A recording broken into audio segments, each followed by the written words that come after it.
يقول النبي صلى الله عليه وسلم في صحيح مسلم: قال للصحابة رضي الله عنهم، سألهم هذا السؤال: أتدرون ما المفلس؟ وهذا السؤال من حكيم، هو النبي صلى الله عليه وسلم يسألهم هذا السؤال: أتدرون ما المفلس؟ قال العلماء: كان النبي كما قال عمر بن الخطاب رضي الله عنه: كان يفرغنا من الشرك إفراغا ويملأنا بالإيمان إملاء.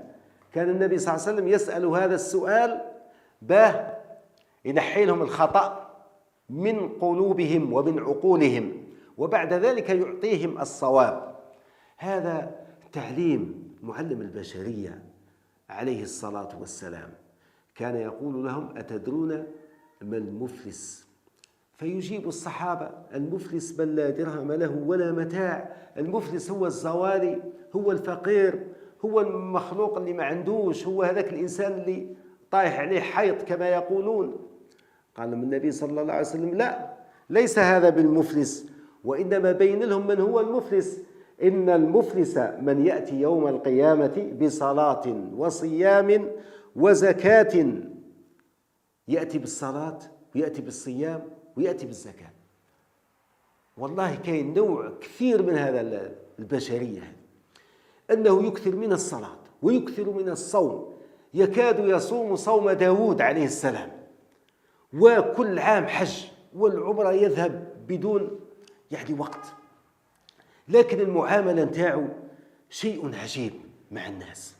يخافه الناس من مشكلاته، يأكل حقوق الناس، يظلم الناس. بيننا النبي صلى الله عليه وسلم هذا النوع في حديثه، قال: إن المفلس من يأتي يوم القيامة بصلاة وصيام وزكاة ويأتي قد شتم هذا. يشتم الناس. كاين الناس تشتموا حتى في بيوت الله عز وجل، يشتم الناس. وقذف هذا، يقذف هذا الإنسان بالزنا، ويقذف هذه العفيفة، يقذفها بالزنا ويقذفها بكلام مشين، هذا القذف. ثم وأكل مال هذا، يأكل مال هذا.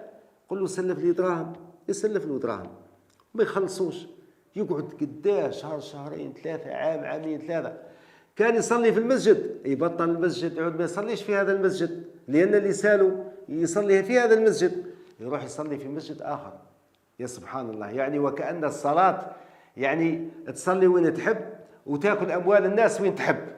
إذن فيبدل هذيك البقعة، يبدل هذاك المكان، يبدل هذاك الطريق، وبعد ذلك يقول له: ما عنديش. هو قادر به يسلك، قادر به يخلص، تعمد أكل هذا المال من أول يوم. قال النبي صلى الله عليه وسلم: وأكل مال هذا وسفك دم هذا. أعوذ بالله، سفك دماء المسلمين. وضرب هذا، يضرب الناس، يعتدي على الناس، فيعطى هذا من حسناته. هذا هو الدفيز غدوة يوم القيامة، هذه هي العملة الصعبة يوم القيامة. هذا يدي شوية من حسناته. قال النبي صلى الله عليه وسلم: فيعطى هذا من حسناته وهذا من حسناته.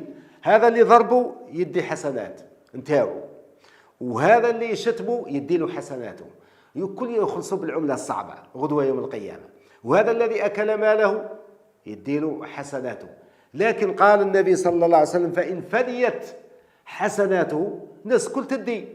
سبحان الله، حياته كاملة هو يظلم في الناس، يشتم في الناس، غدوة يوم القيامة الزوادة اللي جابها تاع الحسنات من الصلاة ومن الزكاة ومن الصوم كما بين النبي صلى الله عليه وسلم، يجيو الناس يديوها. هذه هي ما كانش فيها لا معرفة لا والو، يجي كل واحد يدي الحسنات نتاعو، يأخذ هذه الحسنات. ثم بعد ذلك تنتهي هذه الحسنات، خلاص هذه الحسنات وش بقات عنده؟ والله السيئات اللي دارها في الناس هذا. بعد ذلك يجيو الناس اللي ظلمهم مزال، وناس بزاف يجيو يديو العملة الصعبة ما يلقاوش، يوليو واش يديروا؟ آليا ينحيوا السيئات تاعهم ويلوحوها عليه، فتطرح عليه سيئاتهم، ثم بعد ذلك يطرح في النار والعياذ بالله. نسأل الله عز وجل أن يفهمنا وأن يعلمنا كما فهم وعلم سليمان وداود. نسأله سبحانه وتعالى أن يجعلنا من عباده الذين يستمعون القول فيتبعون أحسنه. اللهم آمين آمين، والسلام عليكم ورحمة الله وبركاته.